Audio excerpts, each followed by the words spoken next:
Hi all, Andy here and welcome back to the channel where today we're tackling one of the biggest topics for any Audi TT Mk1 owner or future buyer, rust.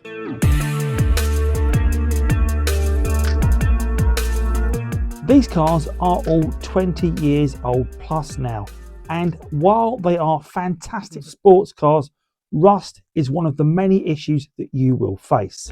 I'm going to walk you through the most common rust spots, explain why they happen and show you how to treat and prevent them. And I'll even talk about parts availability and if replacement is needed. Whether you already own one or you're looking to buy one, this guide will help you to know exactly what to look out for. So let's get started.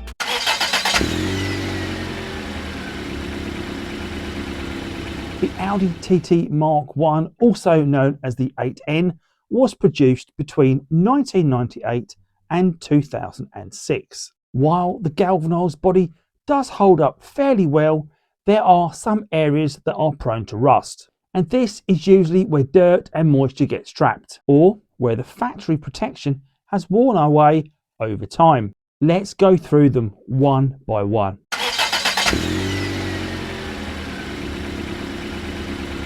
And we're going to start with the front wheel arches and inner lips, one of the most common areas.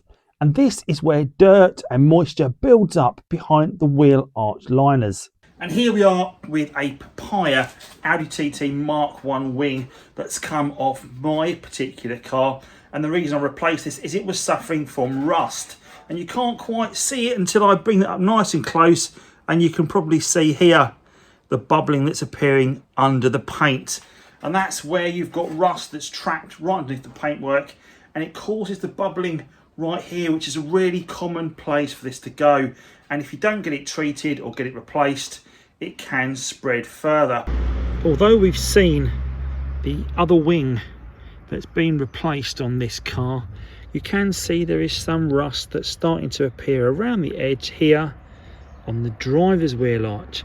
And normally a common place for these to go, as we've mentioned, is right here, because there's a fixing just under here, under the wheel arch liner, which encourages this to spread around here. And that's normally why you get the rust appearing right there on the wheel arch. The sills are also notorious. People can also damage the sill from jacking them incorrectly, which causes damage that also leads to rust. And one of the really common areas on the sills is around the bottom of both of the wheel arches, or along the top of the seam where it meets the wings. And here is some great evidence, an example of that sill rusting that takes place. And the common areas, you can see it's right here where it meets the wheel liner. It's also starting to bubble up through the paintwork just there, and also around the edge where it meets the wheel arch. And you can also find evidence of rust here sometimes where the sill meets the wheel arch. And looking at the front of the sill, we have got the usual suspect rust right here on the front edge. And this dampness right here is indicating there could be a build-up of dirt behind the wheel arch liner, which is holding onto the moisture, which encourages the rust. And the best way to deal with this is to remove the wheel arch liner and flush out the sill drains. The boot lid is another common problem, and you normally find rust starts here and evidences paint bubbling around the edge of the bodywork around the rear spoiler. Moisture gets trapped underneath this and works its way around the fittings for the rear spoiler and spreads out from that point. And that's why you see a lot of bubbling that's coming out and creeping under the part of the rear spoiler. And here's a view of the rear spoiler.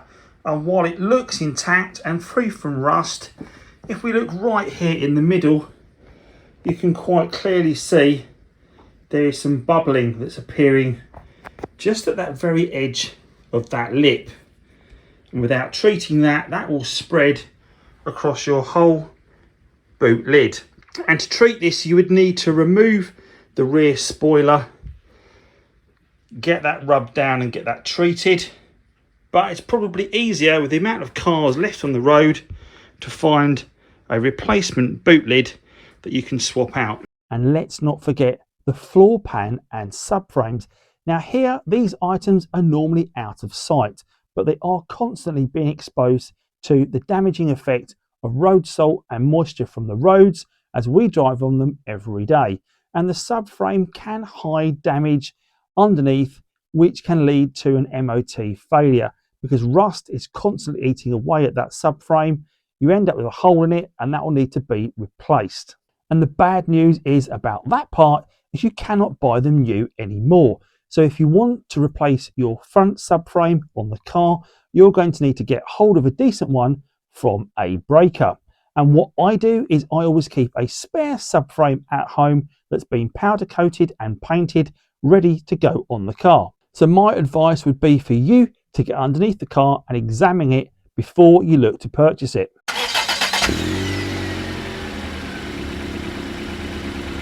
So what can you do if you find rust? Well, if the rust is only minor and light, you can rub it back and treat it with a rust protection. Now this is normally a rust converter which neutralizes the damage and stops it in its tracks. Then you can repaint it. Now this is a short to medium term fix because you are normally guaranteed if rust has started in that panel at some point in the future it is going to come back. You need to take it back to bare metal and ensure there is no further rust on the bodywork. If you've got moderate rust, you may need to cut out that section and weld a panel in to replace it. Now that's quite a labour intensive job and not something most people can tackle at home.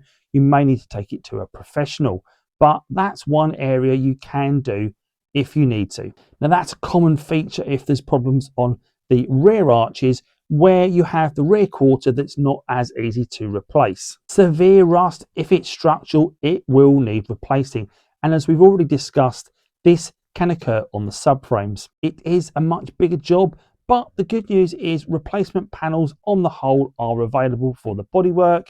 But of course, as I've mentioned, those subframes, you are going to need to find a second-hand part. The good news is because the TT was widely produced and it has a lot of common panels with other cars, parts are still available on the whole. In the UK, there is a company called TPS that does supply bodywork panels for the Audi TT MK1 still, and you can get hold of wheel arches and sills for the car. They are quite expensive, but they are out there and they normally come pre-coated in primer, ready for you to paint for the car. But of course, some of those parts aren't available, and that's why we turn to the great network of breakers we have here in the UK. I know many of them personally, and I know they do a fantastic range in parts for the car. And if you're in luck, you may even find a panel in the right colour to match your car, saving you the cost of having it painted. And I want to share with you some great UK based breakers in case you are looking for parts. Starting down in Wales, we have Mark Stanley. He supplies a whole range of Mk1 parts as well as many new old stock items that you simply cannot purchase, even through Audi. He does specialise in Quattro Sports and 3.2s, but he can get hold of most parts, and you can see Mark's contact details here on screen. Next up, we have a pair of Essex-based breakers who between them can source most parts. Adam Tankard specialises in 1.8T Mk1s, and Jason Case, who mainly breaks 3.2 V6s. They are both based in the same yard, so between them you can find most items. Jason supplies entire 3.2 engines all over the world. For those that are further afield, he may be the contact for you. Adam always has a great range of stock also. Contact details for both of these great guys are on screen now. And my fourth breaker to recommend is Serkan Miskin, and he is based in North London. Serkan always has a wide range of OEM and performance parts for the Mk1, and also some more unusual aftermarket upgrades. So if you are looking for something you can't get hold of elsewhere, check with Serkan. Last and by certainly no means least is Matt Hillard and TT Spares up in Crewe.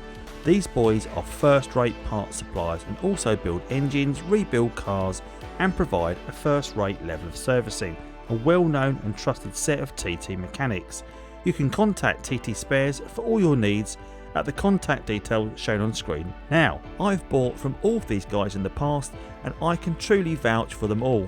If you need to be put in touch with one of these great breakers, then please get in touch with me at the channel or leave me a message in the comments where I can put you in touch with one of the guys that are local to you.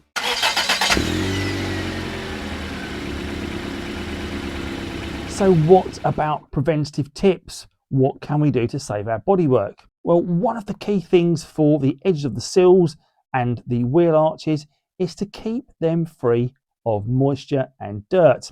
And the way we do that is regularly we remove the wheel arch liners and ensure there is no dirt and moisture building up in the sills. What they tend to turn into is a cake of mud and dirt that sits behind, tightly packed, stays moist, and because it stays moist, it ends up leading to corrosion of those panels. You can, of course, add a good wax or oil to line the car, and there are some great treatments out there. Although it's expensive, people do tend to try and treat the underneath of the car with a product like Lanagard, and that ensures you've got some good protection against the elements. You should also make sure all drains are kept clear and they are free to allow moisture to run out of the car.